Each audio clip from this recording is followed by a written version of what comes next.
What's going on, everybody? Welcome back to another edition of the Jaguars Fan Battle Podcast. I am your host, Matthew, and co-host Cody. What's up, Cody? How's it going, everybody? Another day, another dollar, right? Yes. So let's get down to it, right? Down to the nitty gritty. We're gonna see if we have any morning after regrets. We're gonna go over the NFL first round draft that was. So first on the board. Number one overall, Bryce Young. What are your thoughts on that, Cody? I think they made a solid trade. I thought that they were going to go C.J. Stroud, but it's you can't lose there, in my opinion, between Bryce Young and C.J. So yeah, I mean, I'm happy for Carolina. Yeah. I think it was a good pick for him, I guess. I think as far as quarterbacks go in this draft, he was number one overall as far as ranking the quarterbacks. And then I believe that there was a drop off from there to the rest of the quarterbacks. And it seems like the number one overall team thought so as well. So it's a good pick on their part. I don't think they messed it up. And if we look down the road and Bryce Young doesn't end up being the quarterback that they think they are, I don't think you can dog him for that, because I think pre-draft he looks like the real deal. So I mean, it was just that there were rumors that Stroud was in talks with the Carolina organization or whatever, as far as him coming there and stuff. And then they even alluded to it during an event somewhere. So it was like the rumors had some merit into for it to go down to this or whatever, and they picked Bryce Young last minute. It was a little surprising to me, but it wasn't huge. There's not when you're talking to two good quarterbacks or whatever, I mean, you mention things and you say things and stuff like that, but it's they've made their decision and they're going to stick to their guns or whatever. And then unfortunately they put CJ Stroud in our division. Yeah. I think yeah. And that'll kind of piggyback us into the next topic for today. And that's going to be the Houston Texans. OMG. Yeah. What a way to shake up the draft. I had told you personally, and I didn't mention on our previous show, that I had the day before the draft, so 2 days ago, I watched draft day. And if you've never seen it before, there's a lot of action, obviously, with it being Hollywood. They make a lot of trades up and down, and it makes it really intriguing. I'll say what happened in the first round yesterday was more intriguing and more of a movie than what the movie actually produced. Cody, you want to go over kind of what happened with Houston? So getting CJ Stroud with that second pick and then trading up and then grabbing Will Anderson, they won the draft yesterday. And it's shocking to see like thinking of that level of competition in our division based off of those two picks alone. And then they still have a boatload more left. So we'll see what they do with them. Yeah, crazy, right? So they draft at the second spot CJ Stroud. I personally thought they should, when they made the pick at the time, I said that was a bad pick. I would have gone with Anderson. I think that guy's a game changer. Especially in the AFC. I mean, there's just from top to bottom of the AFC, we're so stacked with quarterbacks. And so one way to combat that is having a solid defense, especially a pass rush. And I thought Anderson could have answered that, especially when you got to go up against the Jags twice a year. You got to try to do something to slow down T-Law, which when they made that pick, I said, joke's on them. But as we all know what happened, they traded back up for the next pick, which was absolutely insanity, but fun to watch. And that's where they picked up Anderson. And I wouldn't say they won the draft just because the cost to them. I would say for the first round, I think the Eagles absolutely destroyed the first round. Oh yeah. They they didn't have to do much, and they still ended up with two of the top players in the draft. So kudos to the Eagles. Texans, I think hearing from Texans fans, I laugh because the positivity and the optimism, however blind it may be, that's oozing from them is kind of funny just because in the past that's been us as Jaguars fans. How many times have we won the offseason? How many times have we won the draft? Felt like we had solid picks, right? Including our a new head coach, a new regime, the new players infused in the system, and be like, you know what? Yeah, we only won 3 games last year, but with all these additions, we're going to compete for the division. And then what happens? We fall flat on our faces and win 6 games, right? Um, I think that's where Houston is right now, and I think they're in for a rude awakening this upcoming season.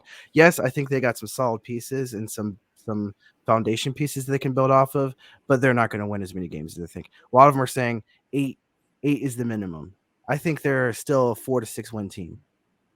Yeah, me too. Yeah, because it's not just about like the talent that you have on the field. Obviously, like we have like a couple of first rounders on our defense right now, and they didn't really, live up to their potential or whatever. And that potential has a lot to do with coaching and the organization that you have involved. And the Texans still have some, in my opinion, they have some pieces that are might be lacking in that department.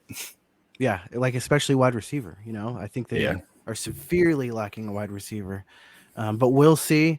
I honestly, like I said, I think Houston, even with these, they're good moves. Don't get me wrong. I think they made some good moves. I think the draft capital that they gave up next year's first, I think this year's second, and next year's third. So you give up 1, 2, 3 to draft in the third spot in the draft. I think that was fair value for both teams. Um, and I think again, I think they're good pieces, but I think they're delusional thinking that they're going to win more than 6 games this year. So. And a lot of them are saying, well, because we're in a garbage division. We were in a garbage division. I think obviously the Jaguars, everyone's trying to catch up to the Jaguars. We are legitimate. That wasn't a one-hit wonder like the season with Bortles. I think we're legitimate, not just division team, but a conference. I think we were one of the top dogs in the NFL. So plus, I think other teams made some good moves that might outside of the Titans, which will segue us into the next, which isn't the Titans. It's actually the Colts. So, Yeah. Cody, go over what the Colts did last night. Getting Anthony Richardson with the 4th overall. So I was there at Daly's place during the draft, and there was a lot of Jaguar fans or Florida fans. So there was a lot of cheers for that moment. So and like people down here have a delusional sense of like his ability. I mean he's definitely one of the top quarterbacks as far as this draft goes. But I think he could have been a second rounder, and because there wasn't a quarterback taken, for the rest of the first round. So I mean, Colts picking him there or whatever just means that they have faith in him. It probably means he's going to start over Gardner Minshew. I don't even know if they're going to have like a quarterback competition, for that number one spot just because they picked him so high. And that puts another very mobile quarterback in our division. So I'm glad that we have like quick, defensive players that like go out for the blitzes and stuff. So hopefully we will be able to contain C.J. Stroud and Anthony Richardson in the future. Yeah, I think Richardson's such an interesting pick. No matter where he was going to go on the board, he has the highest ceiling I think of any player in the draft, but I do believe he has the lowest floor, especially amongst the quarterbacks of the draft. So there's the poster child for boom or bust, in my opinion. Now here's the problem: what if he booms? We got to deal with that, right? So I think we do have some solid pieces on defense that that can help that. And in my opinion, I think we should have gone with some defensive help in our pick, but we'll talk about that once we get to our team. But I think for the Colts, it makes sense. They have a system. The quarterback there and his system. I mean, not the quarterback. The coach there and his system. It fits well with Richardson and what he does. And they say he's a quarterback whisperer, so we'll see. I think he's got a lot. He has a lot of work ahead of him to be a franchise quarterback. But again, if he can hit everything that he needs to do, it could potentially be scary for the division. Although they're still going to lose in Jacksonville. I don't care. You can trot me out there. They're going to lose in Duval. Any other thoughts in reference to the Colts? I mean, so they got like Michael Pittman or whatever. Mm-hmm. So they have like Taylor. Yeah, they have some weapons. So like adding him into the mix or whatever, it's gonna be an interesting bag, whatever. I love it when there is competition in the division. I don't like it when we're playing whatever and we're like, okay, I kind of I feel like I don't even really need to watch this game because we're gonna win. And even though we were playing at a higher level, we still took some L's in those columns or whatever. But I don't I didn't understand it.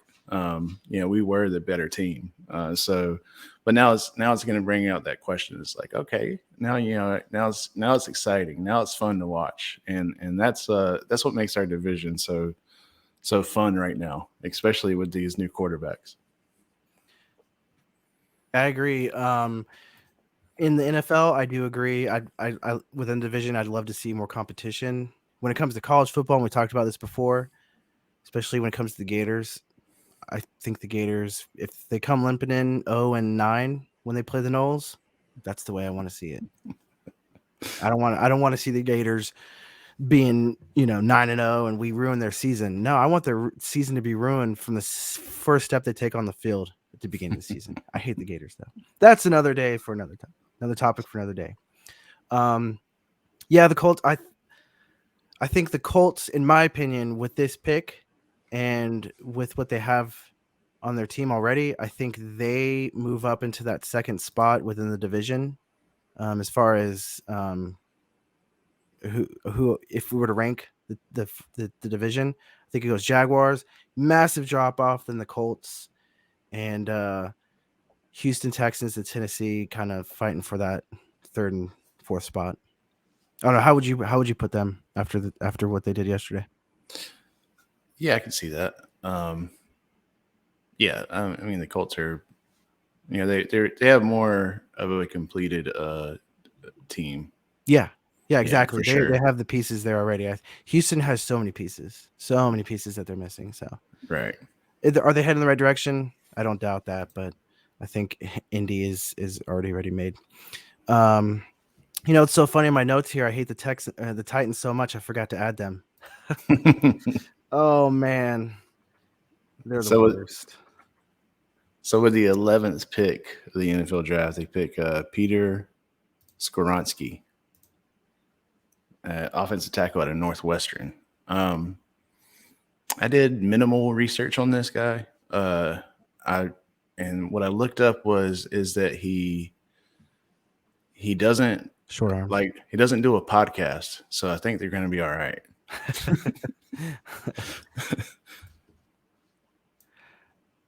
Yeah. A lot of I after the pick, I did some research into it. There were a lot of individuals that had him as the number one overall tackle.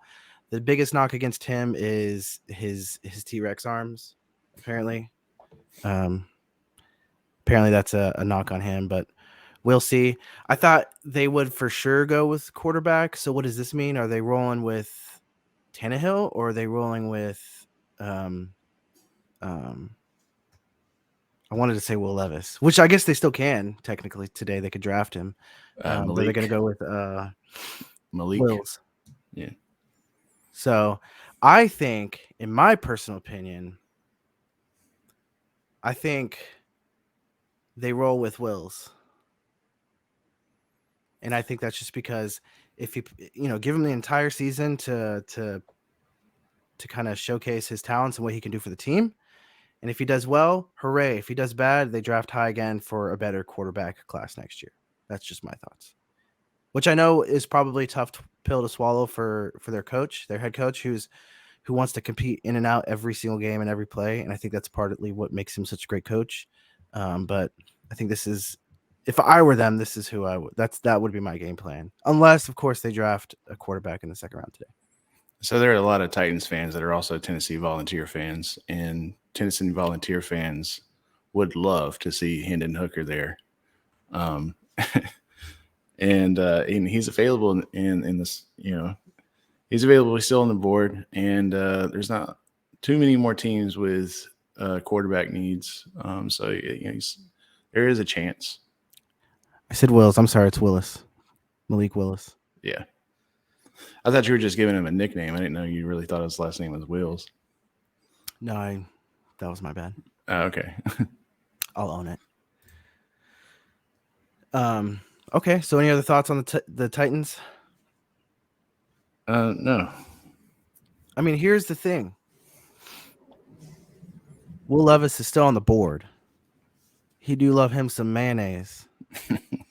It seems like a match made in heaven. Am I right? Yeah. So actually, it would be interesting to bring this up. There was a lot of Titans fans that were talking about how bad their O-line was. So a couple of them were surprised at whatever at this pick. But I think if you look back at it, you give it some time, you wake up the next morning, whatever, and you start to, think about all the games where you said like, oh, our offensive line is terrible. This pick makes a lot of sense. So I think that they should give their organization a little bit more credit. Whoa. Was that a compliment to the organization? Yeah. Wow. That's got to be a highlight reel in itself. Okay, so let's move on to the Jaguars. So for the 24th overall pick, the Jaguars they don't select anybody. The Jaguars instead chose to move down from the 24th pick and move to the 25th with the Giants. And the Giants ended up going with Deonte Banks, who I think would have been an excellent option for the Jaguars at that position, in that position of the draft. But I was okay with it because there were still solid options on the board, including my man, Joey Porter Jr. That would have been my pick. Joey Porter Jr. was still on the board. Your guy, Myles Murphy, was still on the board. Yeah. In fact, he kept tumbling down. And there were so many options on the board. I said, okay. Well, Deonte Banks is off the board, but we got the next pick. So for the 25th overall pick in the NFL draft, the Jacksonville Jaguars select to trade with the Bills. So they traded down to number 27 with the Bills, and the Bills ended up getting Dalton Kincaid, who was considered one of the top tight ends in the draft, if not the top tight end in the draft. The Cowboys then picked Maxie Smith, the defensive tackle out of Michigan. And then the Jaguars finally stayed put and decided to go with Anton Harrison out of Oklahoma, who, for me personally, was not somebody that I would have picked. It wasn't on my radar at all. But I think it's a good pick. Like, I'm okay with it. It's not like I'm over the moon about it or, man, that was a horrible pick. It makes sense. I know that leading up to the draft, everyone was pretty much on board with a cornerback or a defensive tackle, maybe safety. And a lot of people weren't talking about offensive line.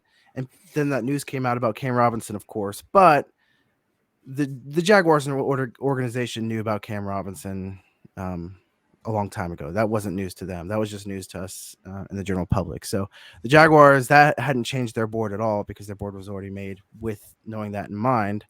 But I think even with the incident even without, say, Cam Robinson didn't have this incident, I still think this was his last year. This upcoming year was his last year with the Jaguars. I think he kind of outplayed his contract and underplayed his contract and what the Jaguars need. So I don't think he'll be here after next year anyways. So saying that, I guess you don't wait for the problem to arise. You solve it before it gets there. And so you bring on Anton Harrison, who can develop over the year. He'll probably start either left or right tackle. I hear people saying both ways. I would prefer he start at left. I know others will say different. Get somebody who's got some more minutes under his belt, since we're trying to protect Sweet 16 over there. But I'd like to see Harrison, especially if long term he's going to be our left tackle option. And you take it away. I didn't talk about what we got in those draft trades, so I think you got that. Yeah. So we got 1 4th-round pick, 2 5th-round picks, and 1 7th-round pick. We traded down twice. We could have potentially traded down a third time. And, so, it's according to Balky, he said that it was starting to feel risky. And I don't think it really was. Like, I think he could have done it a third time, whatever, and still managed to get this guy, whatever. And he was top at their board. So it was like trading down twice, getting 4 picks or whatever, and still managing to get your guy is phenomenal. Got to give your hats off to him. For the Cam Robinson situation, I didn't know that news until the day before the draft, and there was hints inside the organization that they knew. But there was Mia O'Brien from 1010XL said that like Cam Robinson was usually missing like 6 games anyway, because it was like, something would happen or whatever, he would get injured, unfortunately. So when I looked up this guy, whatever, he has been healthy and he has remained healthy, and not only healthy but productive. I actually got something here that I wanted to read off. So in the 2022 season, he started all 12 regular games, started the season opener at right tackle, and the remaining 11 games at left tackle, allowed just 1 sack and no QB hits in 447 blocking plays.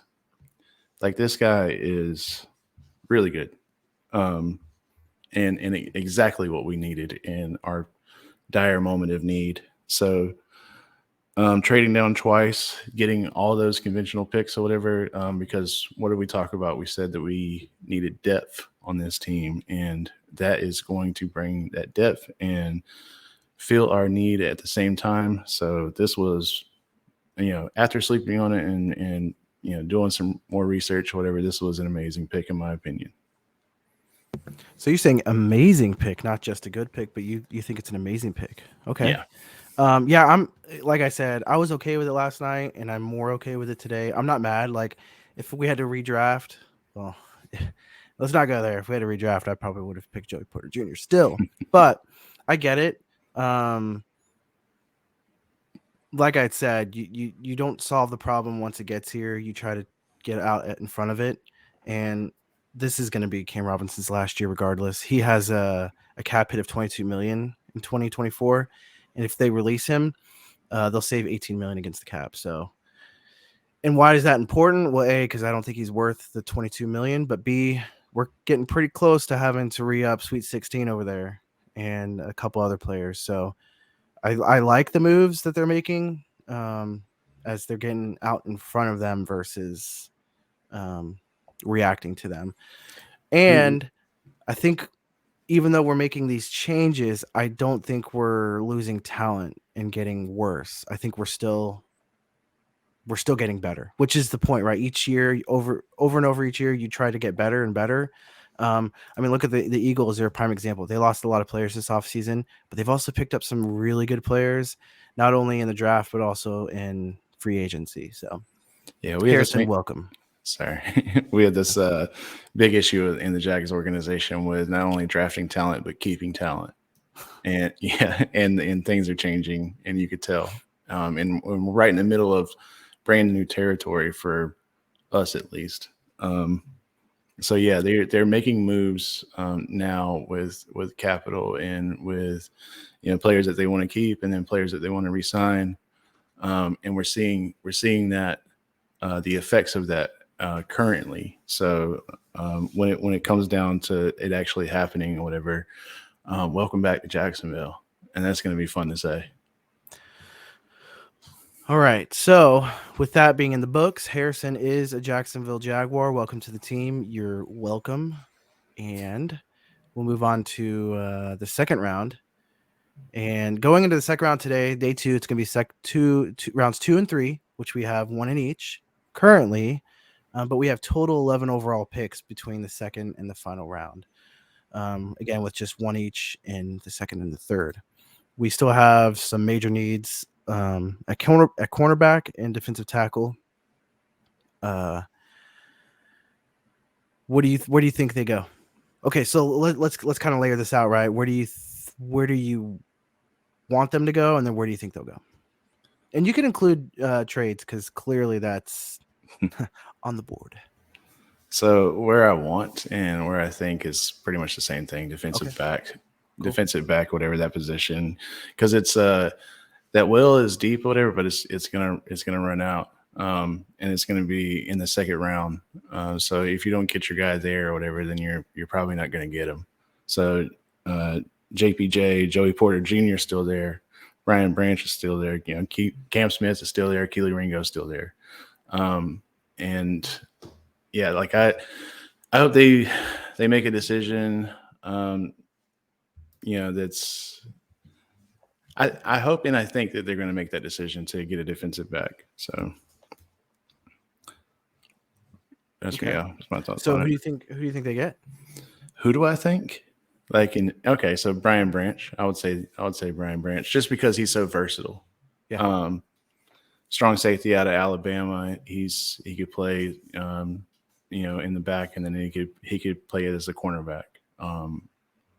So he's there where we need him, whatever, and having a Swiss Army knife, in our position, whatever, where we need players at depth, it would be a good fit.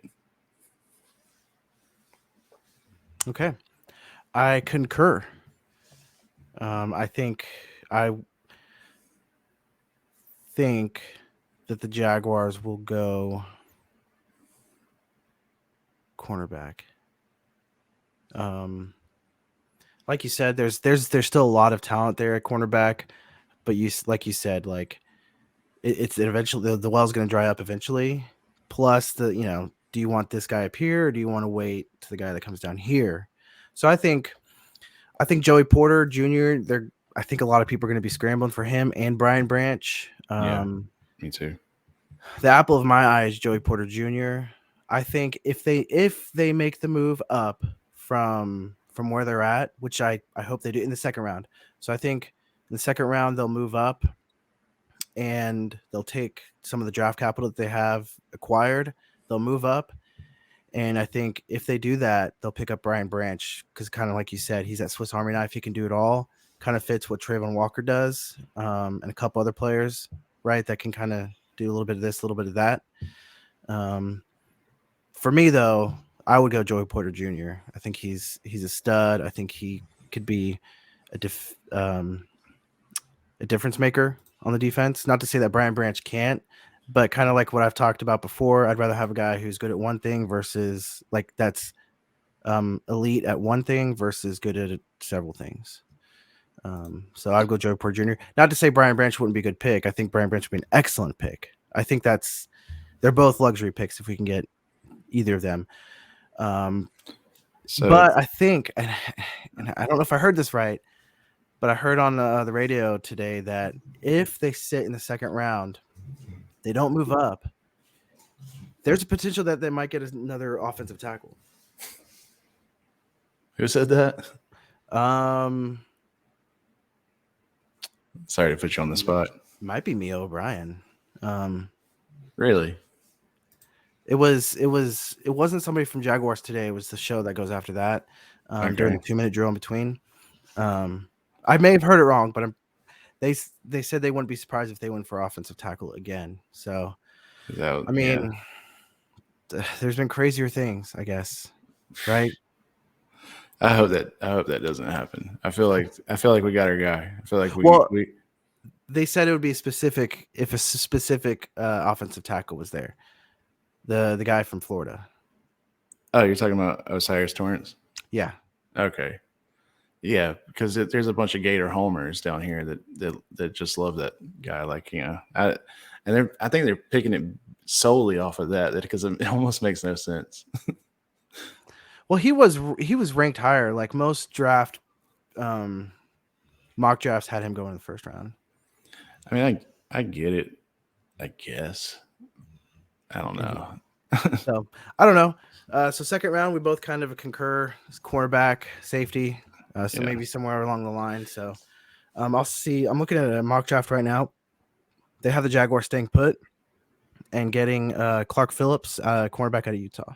Yeah, that makes sense. I just wanted to bring this up too. There's been rumors going around that we might use the draft capital to get Buda Baker. That would be delicious. Yeah. I'll take it. Yeah, I think it's hard for the Jaguars to mess up this draft. I say that. What? Knowing full well that in the past, historically speaking, they do mess up the draft. So I think it's hard whether they stay put or move up. I think there's a lot of options that they can add to the team, whether that's even trading away the picks for Buda Baker.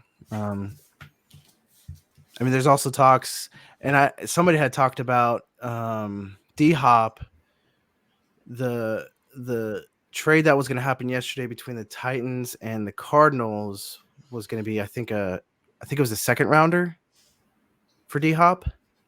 But obviously that didn't come to fruition because the Houston Texans moved into the third spot. So there's a chance maybe the Jaguars want to go all in on the wide receivers and get D-Hop if they can get him at a cheap price. But I don't think that's going to happen. I think it'd be a waste. Yeah. Not to say he wouldn't be an excellent addition. I just think we have other needs that could be filled.